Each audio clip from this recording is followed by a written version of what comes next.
por Salvateo. Bueno, como les iba diciendo, entonces vamos a comenzar con lo que tiene que ver con la anatomía arterial cerebral. Como pueden ver en la gráfica o en la diapositiva, tenemos que la circulación cerebral se va a dividir pues, en dos grandes porciones. Una circulación arterial anterior y una posterior. Las arterias fundamentales de la circulación arterial anterior son, como pueden observar, las arterias carótidas comunes. A partir de las arterias carótidas comunes, en la bifurcación carotídea, ella se va a dividir y va a formar la arteria carótida interna y la arteria carótida externa. En su contraparte de la circulación posterior, las arterias subclavias van a dar origen a las arterias vertebrales. ¿Qué va a suceder con esas arterias vertebrales? Ellas van a ir ascendiendo a través de los forámenes. Esto lo vamos a ver más adelante, pero ¿alguien sabe qué estudio es este? Angiografía. Correcto, es una angiografía cerebral. Ese es un estudio que obviamente van a poder profundizar más en él cuando vean radiología. Aquí tenemos imágenes de una angiografía cerebral. En la imagen que tienen más hacia su izquierda, podemos ver que esta es la arteria carótida común. Aquí tenemos la arteria vertebral, pero hablando de la circulación anterior, esa arteria carótida común se va a bifurcar en una arteria carótida interna y en una arteria carótida externa. Esta rama que emite la arteria carótida externa acá se llama arteria facial. Aquí lo podemos ver con un poco más de detalle. Observen la arteria carótida común, la bifurcación carotídea. Acá tenemos la arteria carótida interna y la arteria carótida externa. Algo similar, como podemos observar acá en esta imagen. Aquí lo que cambia, o lo que les quería mostrar en esta, es que aquí tenemos la arteria vertebral en su segmento extracraneal y aquí la tenemos en su segmento intracraneal, del cual ya vamos a hablar un poco. Adicionalmente, acá ven la arteria carótida externa y aquí la arteria carótida interna ya prácticamente en su segmento intracraneal. Les traje estas representaciones, estas ilustraciones justamente para hacer énfasis en lo que les estoy comentando. Como pueden ver, todo esto que está acá, esto es la arteria carótida común, la cual nace sea de la aorta o del tronco de la arteria brachiocefálica. Aquí posteriormente tenemos una arteria subclavia, de la cual va a nacer la arteria vertebral. Entonces, arteria carótida común, bifurcación carotídea, tenemos la arteria carótida externa, la arteria carótida interna. La arteria carótida interna, como seguramente ustedes van a ir estudiando también más adelante, de acuerdo a diferentes clasificaciones, se puede dividir en segmentos, cosa que ya vamos a ir viendo. Pero para mostrarles y aprovechar más esta lámina, entonces la arteria va a tener una serie de segmentos que son los que vamos a poder ver acá y va a emitir luego unas ramas que, como pueden ver, ya se encargan de dar lo que tiene que ver con el aporte sanguíneo de los hemisferios cerebrales. Fíjense en esta vista lateral cómo hay aporte sanguíneo a lo que tiene que ver con la porción anterior, la media y la posterior, en este caso el hemisferio cerebral. Y observen acá lo que les estaba comentando, tenemos las arterias vertebrales. Fíjense cómo ya tiene un trayecto extracraneal, ese trayecto pasa a través de los forámenes transversos desde la sexta vértebra cervical a la segunda vértebra cervical. Posteriormente va a dar un curso, unas vueltas a nivel del aspecto lateral de lo que sería C1, entra al foramen magno y se va a convertir en lo que se conoce como la arteria basilar. En la imagen que tienen a su derecha podemos ver algo bastante similar. Observen cómo aquí tenemos las arterias carótidas comunes, las externas, la carótida interna entrando aquí por el foramen carotídeo. Tenemos también la arteria subclavia, la cual va a originar una arteria vertebral de cada lado y vean cómo ella va ascendiendo a través de los forámenes transversos de esas vértebras. Eso es importantísimo cuando seguramente aquí más de uno o de una va a hacer cirugía, y cirugía a nivel cervical, sea cirujano general, otorrino, neurocirujano, etc. Es sumamente importante conocer la anatomía de la arteria vertebral a su paso por esta zona, dado que una lesión allí es realmente importante. Las complicaciones que va a producir, sobre todo a nivel de sangrado y shock del paciente, son realmente importantes. Muy bien, una vez conocida la circulación arterial anterior y la circulación posterior, tienen también que tener en cuenta y considerar que no son aisladas, que no están aisladas. Una se vincula a la otra. ¿Y cómo se hace esa unión, ese vínculo? Pues se hace a través del polígono de Willis. ¿Alguien sabe? El polígono de Willis es el término más clásico para esta estructura. Fue descrito por un neurólogo británico, Thomas Willis. Pero ¿alguien me puede decir cómo se llama actualmente en la terminología anatómica internacional? Creo que el polígono cerebral. Cerca. Ok, se llama circuito arterial cerebral. Esa sería la terminología actual. Polígono de Willis se sigue usando, ustedes lo van a seguir viendo en los textos, pero si están en un congreso internacional o incluso aquí a nivel local, lo ideal sería llamarlo circuito arterial cerebral. ¿Qué sucede con ese circuito? Ya lo vamos a ver en una ilustración. Él hace como una especie de anillo, es un anillo anastomótico que, como ya les dije, reúne a ambas circulaciones. Tiene la característica de que provee abundantes oportunidades para que haya un flujo colateral.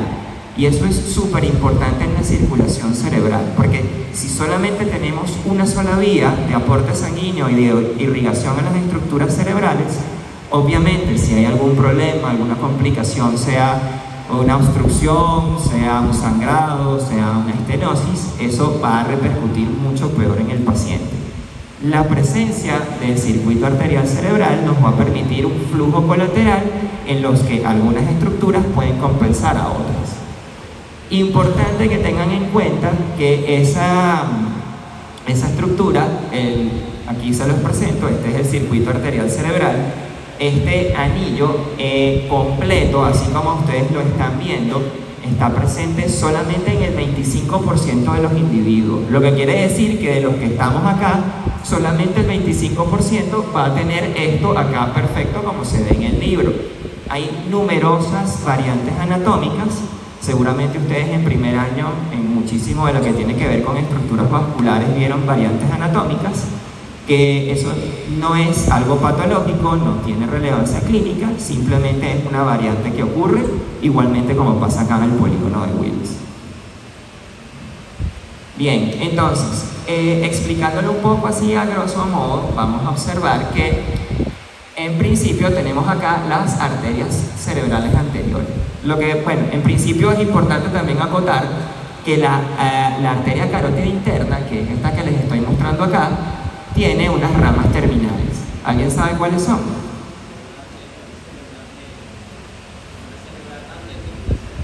Perfecto, muy bien. Arteria cerebral anterior, que es esta que está acá, y la arteria cerebral media. Esas constituyen las ramas terminales de la arteria carótida interna.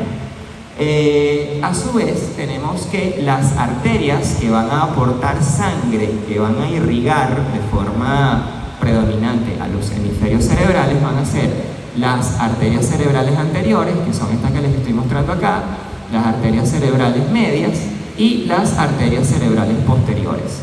Fíjense que me estoy refiriendo a ellas en plural porque quiere decir que hay una a cada lado. No se confundan con la que les estoy mostrando acá, que ver que es una anastomosis anterior que hay entre las arterias cerebrales anteriores, que es denominada arteria comunicante anterior. Esta es una arteria única. Y hay un vínculo, hay esa estructura vascular que va a reunir a la circulación anterior con la circulación posterior está dada por las arterias comunicantes posteriores. Fíjense aquí en la imagen cómo tenemos la arteria carótida interna y esta es la arteria cerebral posterior. Vean esta arteria que está acá, esa arteria que conecta a la cerebral posterior con la carótida interna es la denominada arteria comunicante posterior.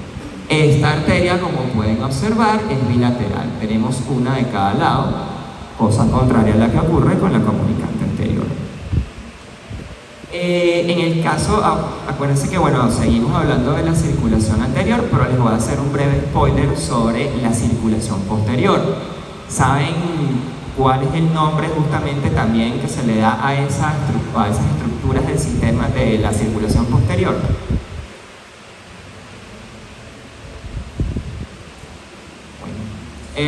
Se conoce también como sistema vertebrovascular. ¿Por qué se le dice así sistema vertebrovascular? Porque como pueden observar acá, tenemos las dos arterias vertebrales. ¿Se acuerdan que las vimos en las imágenes previas? Bueno, acá ya las tenemos en su segmento intracraneal. Fíjense cómo ellas van transitando a lo largo del aspecto anterior de la médula. En esta clase, cuando digo médula, me estoy refiriendo a la médula oblonga, lo que sería el bulbo raquídeo. Entonces, acá tenemos las arterias vertebrales, una de cada lado. Como pueden observar, sigue transitando y aquí va a formar la convergencia de ambas, la unión va a formar la arteria basilar. Y a partir de estas arterias principales, vamos a tener otra serie de ramas que son importantísimas en lo que tiene que ver con la irrigación de estructuras de la fosa posterior. Estructuras que ya ustedes han visto a lo largo de lo que va de curso, como el tallo encefálico y el cerebelo.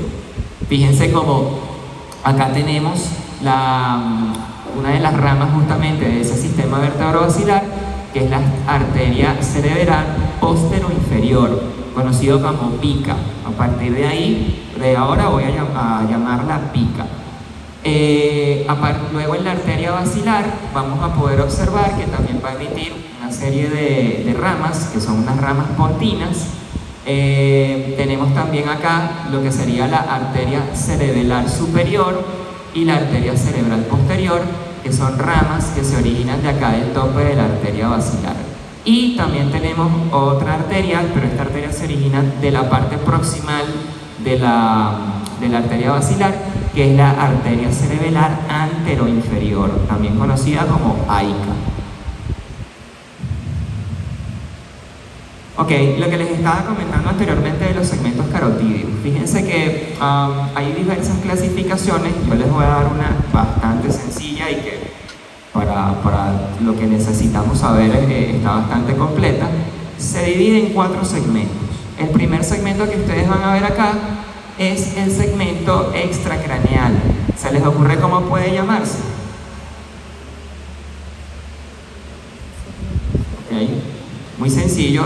Si es un segmento extracraneal y es la carótida interna, estamos hablando del segmento cervical. Luego vamos a tener un segmento que tiene una curva horizontal que está inmediatamente, o que sigue inmediatamente al anterior, y este segmento se llama segmento petroso. Se llama así porque la arteria carótida interna entra al hueso temporal. Posteriormente sigue el segmento cavernoso, tiene forma de S, se llama cavernoso evidentemente porque está dentro del seno cavernoso, y también recibe otro nombre, lo pueden leer en otros libros como sifón carotídeo. Si leen sifón carotídeo, están haciendo alusión al segmento cavernoso. Y luego tenemos un cuarto segmento que no se ve tanto aquí, ya les voy a mostrar una mejor, que se llama segmento supraclinoideo o segmento intracraneal. Ese segmento es bastante importante, porque ya lo vamos también a ver a continuación, pero en el segmento supraclinoideo la arteria pasa por el proceso clinoideo anterior, más o menos por acá, por esta zona, va a curvarse posteriormente, entra a la dura madre y de ahí, ¿hacia dónde va a ir? Correcto. Va a ir, después que atraviesa la dura madre y hace esa curva posterior, se dirige al espacio subaracnoideo. Esta imagen que tienen acá a su derecha también corresponde a una arteriografía cerebral. Aquí podemos observar justamente las arterias que tienen que ver con la circulación posterior. Toda esta que está acá, como pueden ver, es la arteria cerebral anterior. Aquí tenemos ramas corticales, ramas operculares e insulares y las arterias lenticuloestriadas que se originan de la arteria cerebral media. Pero importante que tengan en cuenta los 4 segmentos de la arteria carótida interna. Aquí seguimos viendo imágenes angiográficas. Observen como acá tenemos el segmento cervical de la carótida interna. Fíjense aquí el petroso, observen la curva horizontal que da. Aquí tenemos el segmento cavernoso, observen que tiene la forma de S. Y aquí ya tenemos el segmento intracraneal o supraclinoideo, como también se denomina. Y a partir de ahí pues se van a formar todas las arterias que anteriormente les comenté. Aquí también lo tenemos, segmento cervical, petroso, cavernoso, y aquí ya estaría el supraclinoideo.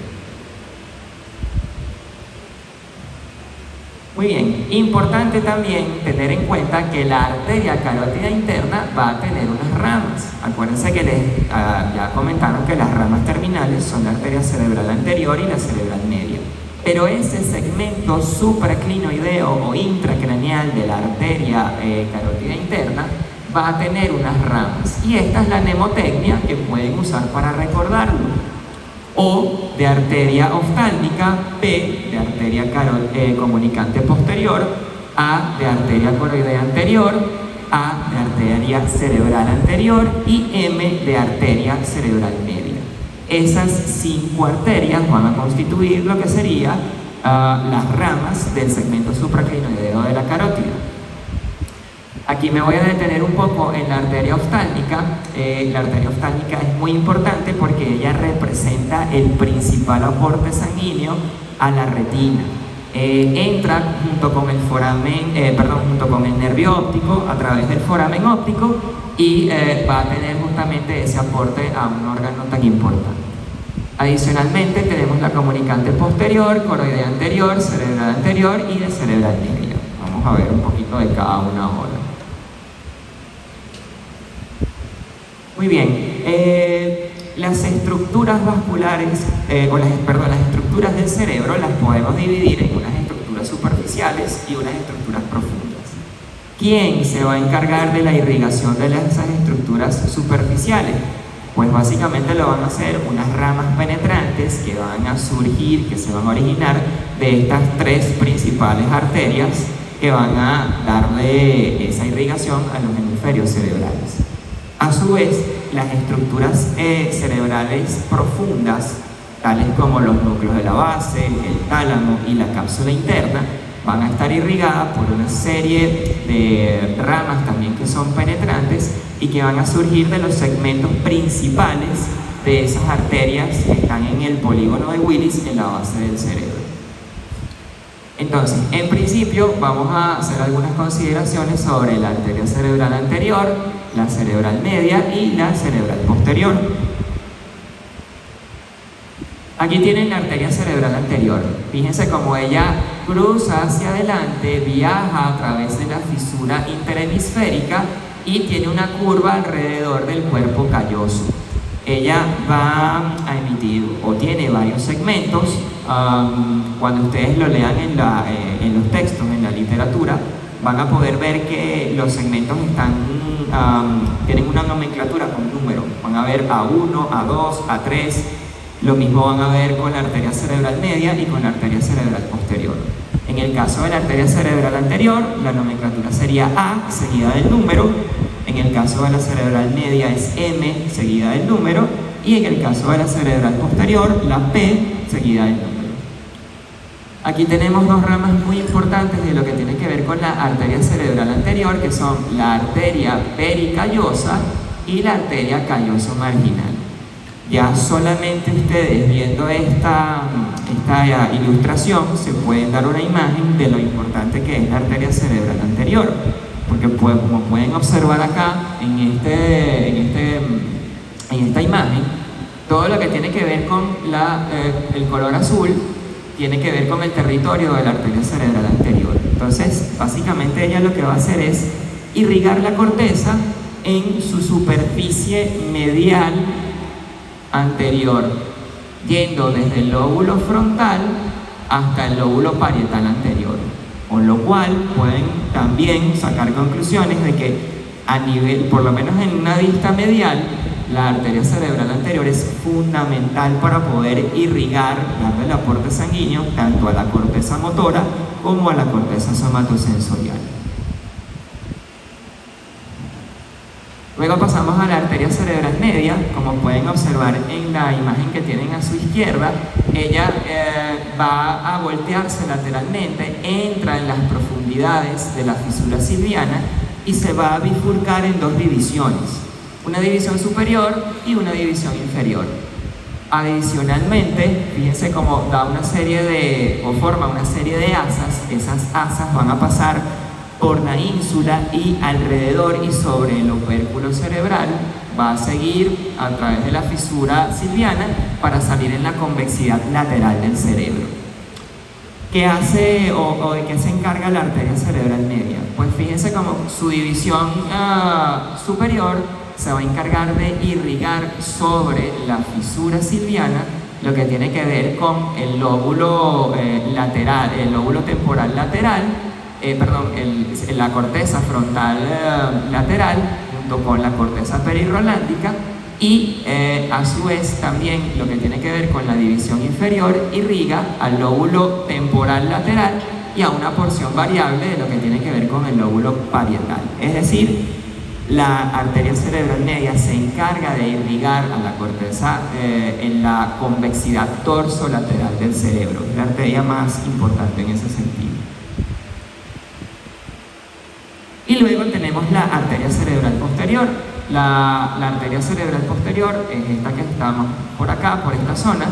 Ella se va a originar del tope de la arteria basilar y su territorio fundamental tiene que ver con el lóbulo temporal inferior, el lóbulo temporal medial y adicionalmente tiene que ver con la corteza occipital medial. Ese es el territorio fundamental de inervación de la arteria cerebral posterior.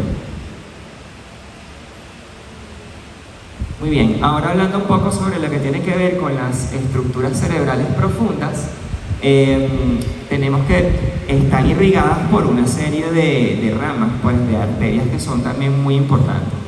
Tenemos las lentículo-estriadas, la coroidea anterior, la arteria recurrente de Heutner, y también voy a hacer un pequeño comentario sobre unas arterias que se llaman arterias tálamo-perforantes. Ok, aquí a la izquierda pueden ver esta ilustración en la que tenemos las arterias lenticuloestriadas. ¿A qué se les parecen estas arterias lenticuloestriadas? ¿Tienen forma de qué?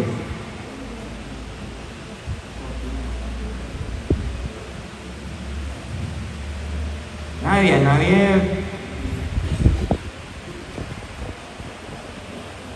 Bueno, creo que hay sueño. A ver, aquí tenemos entonces lo que sería la arteria cerebral anterior.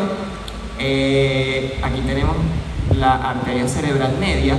Las arterias lenticuloestriadas se van a originar del segmento inicial de M1 en esa arteria cerebral media y fíjense cómo ellas discurren o se van a ir hacia o van a irrigar estructuras fundamentales que son los núcleos de la base, que son estos que les estoy mostrando acá.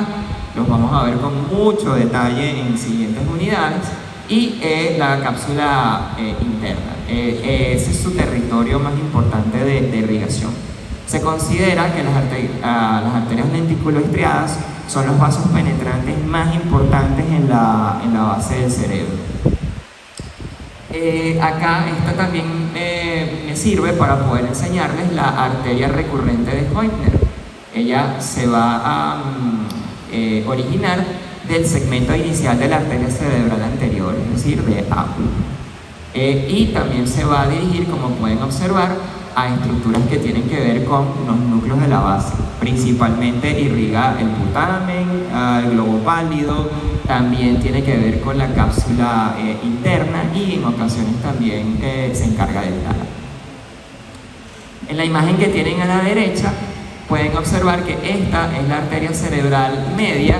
Fíjense cómo las arterias lenticuloestriadas surgen de ella y se van a encargar de irrigar núcleos de la base en general y la cápsula interna. Acá tenemos la arteria coroidea anterior, que está escondida un poquito por acá. Recuerden que le dije que era una rama del segmento supraclinoideo de la carótida interna.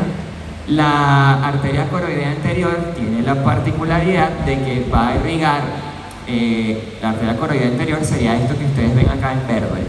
Entonces, ella se va a encargar de irrigar lo que tiene que ver con el globo pálido, la cápsula interna, partes también del putamen, y adicionalmente tiene que ver con el tálamo. Incluye a veces una parte del núcleo geniculado lateral. Esa arteria coroidea anterior también irriga, como pueden observar acá en verde, parte de lo que sería el brazo posterior de la cápsula interna. Y aquí en este corte que les traigo acá, en este corte, bueno, en realidad esto sería una sección, una ilustración, pueden observar que la arteria coroidea anterior estaría acá en verde. ¿Se acuerdan que les comenté que teníamos también a la arteria cerebral anterior, esta que está acá en azul? Vean cómo esta sería la parte profunda, lo que serían estas arterias que están acá, que sería la recurrente de Heubner. Estas ramas profundas de la arteria cerebral anterior están irrigando acá zonas de los núcleos de la base.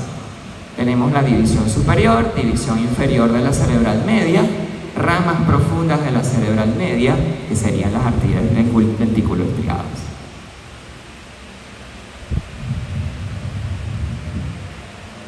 Ok, aquí en la arteria recurrente de Heubner, pues lo que les había comentado, ella se encarga justamente de irrigar todo lo que tiene que ver con esas estructuras cercanas a los núcleos de la base. Sería básicamente en esta imagen, esto que les estoy mostrando acá, correspondería justamente a la arteria recurrente de Heubner, mientras que lo vemos acá, surge de la arteria cerebral anterior de su segmento A1. Lo que les quería decir sobre las arterias tálamo-perforantes es esto. Esta es la arteria cerebral posterior, ellas surgen de su porción más proximal y se dirigen a irrigar todo lo que tiene que ver con el tálamo. Ellas no están solas en eso, también las acompañan estas arterias, que son las tálamos geniculadas, y por acá estaría la arteria coroidea posterior. Todas esas arterias se encargan de irrigar al tálamo. Pasando luego a la circulación posterior, pues lo que les había comentado anteriormente, tenemos un sistema vértebro-basilar que se va a encargar de irrigar esas estructuras que están en la fosa posterior, tallo encefálico, cerebelo, etc. Entonces tenemos que este sistema vértebro-basilar se origina acá de las dos arterias vertebrales. Fíjense cómo ellas van transitando a lo largo de la superficie ventral de la médula oblonga, van luego a llegar a la unión pontomedular, y van a formar la arteria basilar. Esa arteria basilar, ¿qué hace? Pues continúa transitando en el aspecto, va en un sentido rostral, transitando en el aspecto ventral de lo que sería el puente, y una vez que llega a la unión pontomesencefálica va a dividirse o va a formar lo que serían las arterias cerebrales posteriores, una de cada lado, como pueden observar acá. ¿Recuerdan cuál fue la arteria que les dije que conecta a esas cerebrales posteriores con la carótida interna? Correcto, la arteria comunicante posterior. Bueno, como les estaba comentando, ese sistema vertebrovascular es fundamental en la irrigación de estructuras de importancia capital. Fíjense, nada más y nada menos que el tallo cerebral, el cerebelo, pero adicionalmente se encarga de irrigar lo que tiene que ver con el tálamo, los lóbulos temporal medial e inferior y la corteza occipital medial. Esta arteria, ¿cuál fue la que se los comenté? Que lo hacen en mayor medida.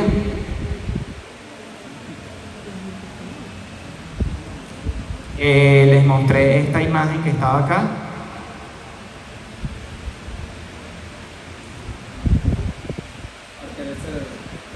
Arteria. Recuerden, arteria cerebral posterior. lóbulo temporal mediano inferior y corteza occipital medial. Ese es su territorio más importante. A su vez, ese sistema vertebrovascular va a tener unas ramas que pues ya les hice alguna referencia a ellas. La cerebelar, la arteria cerebelar posterior inferior o pica, la arteria cerebelar anteroinferior o aica, la arteria cerebelar superior y la arteria cerebral posterior. Esas son las ramas más importantes que tienen que ver con el sistema vertebrovascular. Bueno, aquí en esta imagen que está a la izquierda, pues también justamente les quería mostrar lo que tiene que ver con el recorrido. No puede ser, murió. Genial.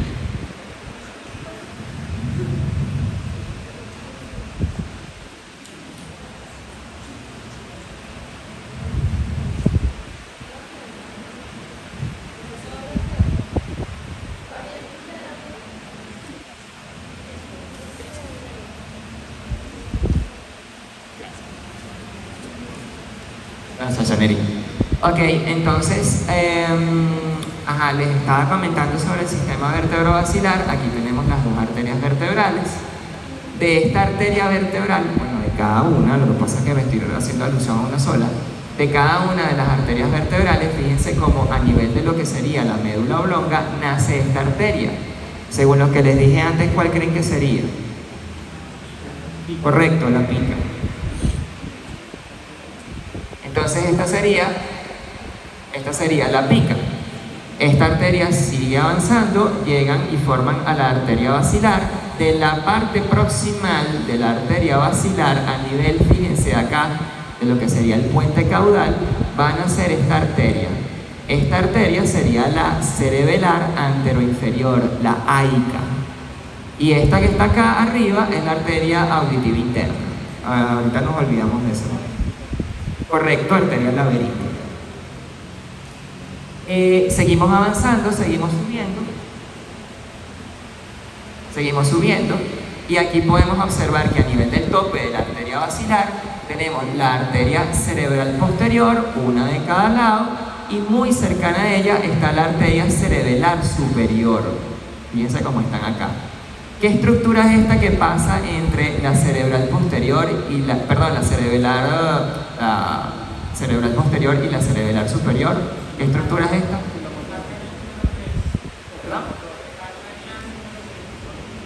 Ok, sí, el nervio craneal, el tercer nervio craneal, el nervio oculomotor. Esa estructura, como pueden observar, pasa entre esas dos arterias, así que es una muy buena referencia anatómica para poderla identificar. Estas arterias que ven acá, que les estoy mostrando acá,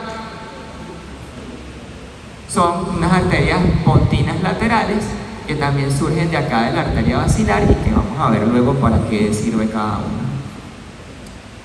Simplemente a su derecha tienen la misma visión, pero en lateral. Entonces, esta arteria que está acá, bueno, esto no se los mencioné que era. Esta es la arteria espinal anterior.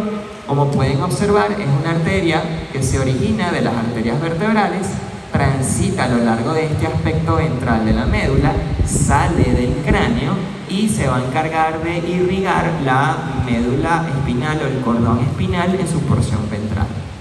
Aquí en la parte lateral, en la visión lateral, esta sería la espinal anterior, tenemos nuestra arteria vertebral, la pica.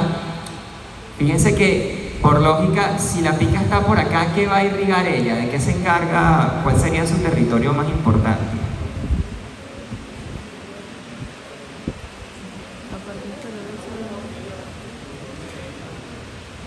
Ok, irriga lo que sería la parte inferior, toda lo que sería la porción inferior del cerebelo. Ese sería su territorio de irrigación, adicionalmente a irrigar a la parte lateral de la médula oblonga.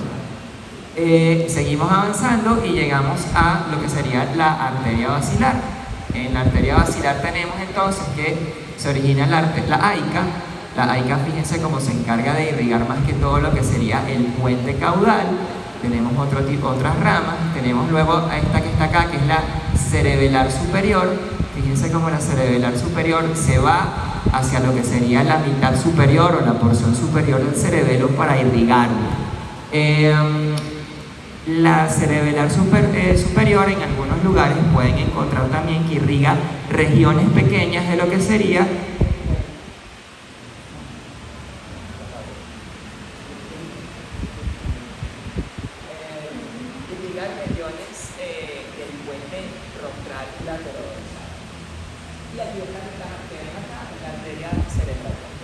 Profesor, tengo una pregunta. Me voy a devolver un momento y hablando.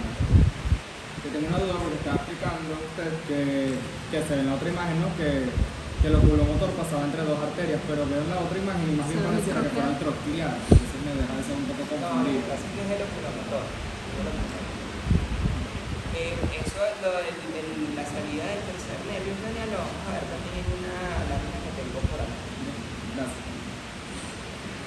Bueno, esta diapositiva es para mostrarles la riqueza de cada uno de los territorios que tiene justamente con las arterias que se encargan de ese sistema vertebrovascular. Observen todas las arterias que pueden tener acá, parte de las que les he comentado, quería hacer referencia a estas grandes circunferenciales de la arteria basilar, porque ellas se van a encargar de irrigar lo que es el puente lateral rostral. Lateral y bueno, como pueden observar, cada una tiene su territorio. Eso tiene obviamente una importancia aquí, porque ya el solo hecho de que nosotros podamos establecer qué sintomatología, sean síntomas que tiene el paciente, nos va a poder ayudar a orientarnos sobre cuál de las arterias está afectada, incluso sin haber visto el líquido de imagen. Y obviamente esto se correlaciona cuando estamos viendo algún líquido de imagen, vamos a poder observar algún infarto o algún sangrado justamente en alguna de estas zonas territoriales. Bien, para hablar un poquito del drenaje del nervio cerebral, el drenaje del nervio cerebral no es que sea más sencillo, pero bueno, por lo menos digamos que tiene menos consideraciones al respecto si lo comparamos con la parte anterior. Básicamente hay un drenaje superficial y un drenaje profundo. Ese drenaje superficial está más que todo dado por el seno salular superior y el seno cavernoso, mientras que las venas profundas están o drenan hacia lo que sería la vena cerebral magna. Este término, su equivalente probablemente en otros libros o en otros textos, lo van a encontrar como la gran vena de la famosa gran vena de la mente. ¿Qué podemos observar acá en esta imagen? Aquí podemos observar que todo esto que está acá es el seno occipital superior. Observen cómo él va de adelante a atrás y al final es lo que va a hacer o que drena a los senos transversos. Hay un seno transverso de cada lado. Entonces, el drenaje del seno occipital superior sería acá en el seno transverso. ¿Qué ocurre con ese seno transverso? Luego se va a hacia abajo y va a formar lo que se denomina como el seno sigmoide, también uno de cada lado. Ese seno sigmoide va a salir del cráneo, lo hace a través del corazón yugular y va a formar esta vena yugular, que es la vena yugular interna. ¿Por qué es importante esa vena yugular interna? Porque esa vena representa o el drenaje venoso del cerebro al final va a llegar justamente acá a la vena yugular. Importante que tengan en cuenta, y lo vamos a ver en una imagen, que los senos venosos del cerebro ya se encuentran encerrados dentro de unos pliegues que están formados por dos hojas de duramano. Esa es su lugar donde ellos se encuentran. Eso es muy importante también, incluso a nivel quirúrgico, tenerlo en consideración para evitar lesiones de los senos, ya que una lesión de un seno venoso cerebral también puede producir complicaciones. Muy bien, acá les quería mostrar también lo que tiene que ver con el seno cavernoso. El seno cavernoso es un plexo venoso que, como pueden ver, está ubicado a cada lado de lo que es la silla del mundo. ¿Y qué comprende el seno cavernoso? Comprende esta porción de la arteria carótida interna que se llama, este segmento, ¿cómo se llama? El segmento cavernoso del de la arteria carótida interna acompañado del sexto nervio craneal. Aquí tenemos el tercer, cuarto nervio craneal y las ramas V1 y V2 del nervio. Esos serían lo que contiene el seno cavernoso. El seno cavernoso va a drenar vía el seno petroso superior, que está acá, y le permite drenar hacia donde está el seno transverso, mientras que drena también por vía del seno petroso inferior hacia la vena tubular interna. Esas serían como las desembocaduras o los exámenes de lo que sería el seno cavernoso. Luego tenemos también unas venas cerebrales, corticales, que son la vena anastomótica inferior, que sería esta acá, en la vena de la B, se conoce también así circunflejónica, que drena al seno transverso, y una vena anastomótica superior, que se conoce también como vena ventrolar, que como pueden ver, drena a todo lo que tiene que ver con el seno cervical superior.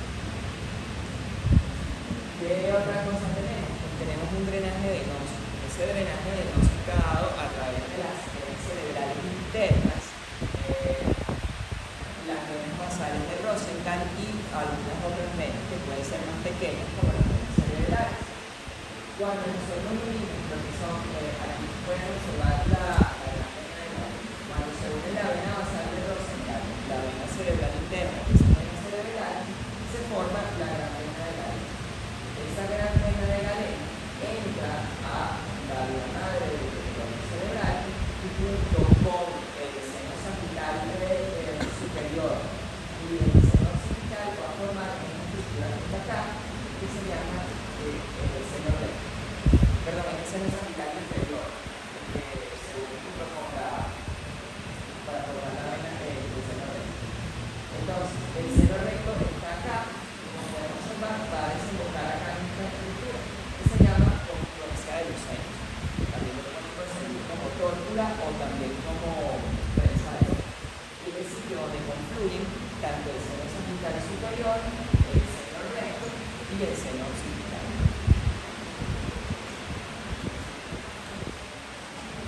Acá tienen otra imagen para hacer alusión a lo que es el drenaje venoso profundo. Tenemos una vena cerebral inferior profunda, una vena cerebral inferior profunda, drenan acá a cada lado la vena basal de Rosenthal.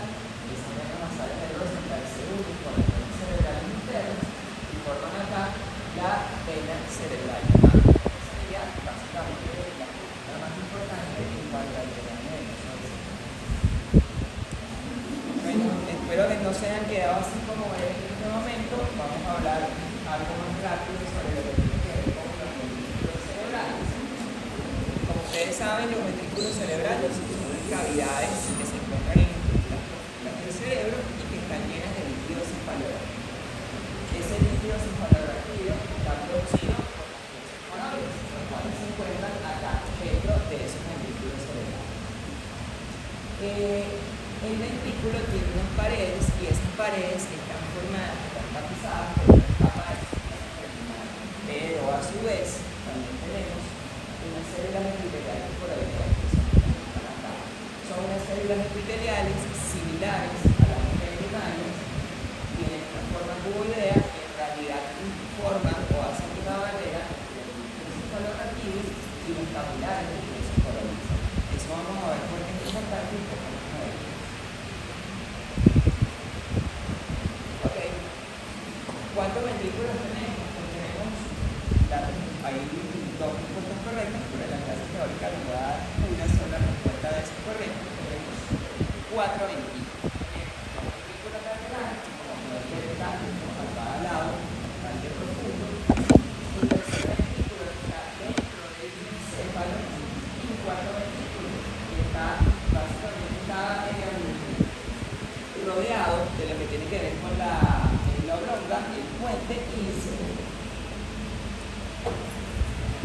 Los ventrículos, aquí podemos observar que hay justamente varias listas de lo que serían los ventrículos. Aquí tenemos una visión lateral, acá una superficie anterior-posterior, la vista superior y una un poquito más militar. Aquí en este cuadro vemos los ventrículos, le pueden sacar fotos y aparte de eso, tienen ahí la chica. Ok, los ventrículos cerebrales, sobre todo los ventrículos laterales, van a estar formados por una serie que se llaman ascas. Se llaman ascas o lo pueden también conseguir como cuerpos. Y ellas van a estar localizadas, o se van a nombrar así, dependiendo del lóbulo cerebral que estén y adicionalmente de la dirección a la cual se extiende. Tenemos un asta frontal, un asta posterior, también llamado occipital, y un asta inferior denominado temporal. Y este que ven acá es el cuerpo del ventrículo y la zona donde se une tanto el cuerpo como el asta posterior y el asta inferior se denomina atrio o trilo.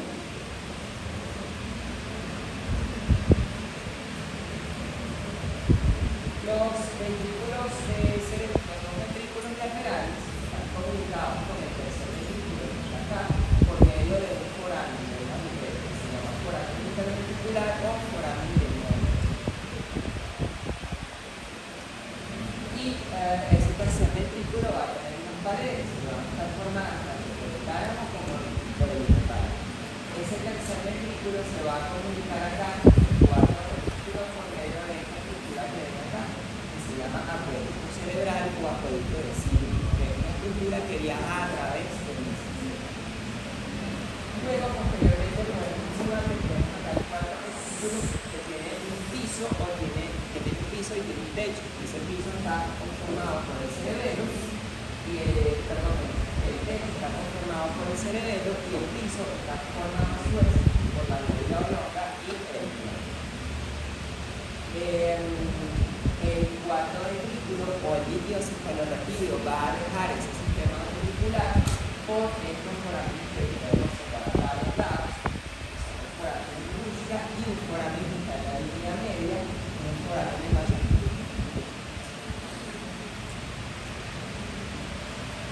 ¿Cuánto tenemos nosotros de líquido cefalorraquídeo? Aproximadamente el volumen de líquido cefalorraquídeo total en un adulto es 150 mililitros aproximadamente.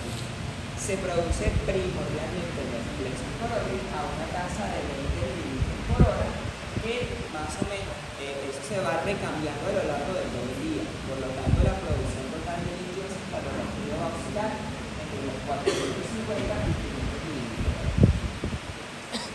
Esta imagen era la que les quería mostrar sobre la parte de los senos cervicales.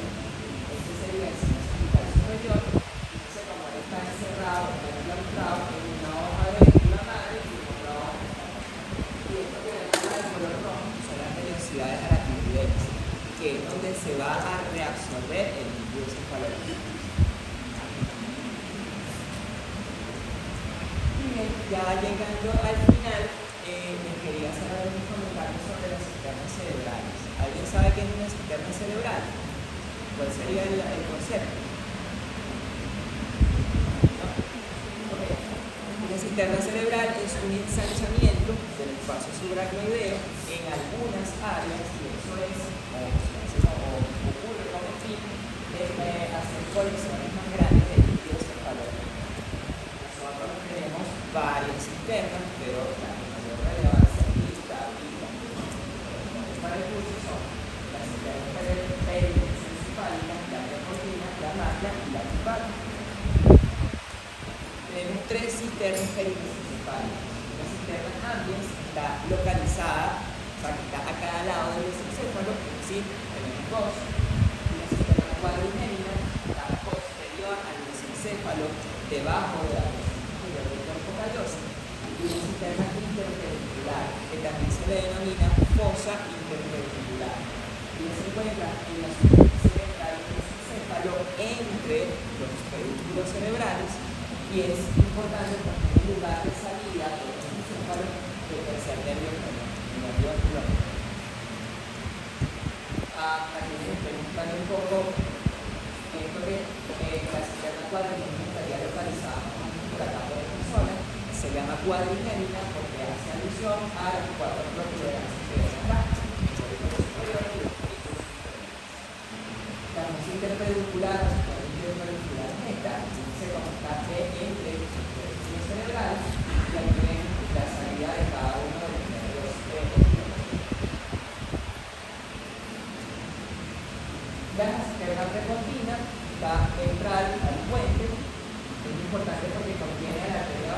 y al sexto nervio craneal, con lo cual esta referencia anatómica importante del proceso. La máquina es la cisterna más grande, también se le llama cisterna cerebral.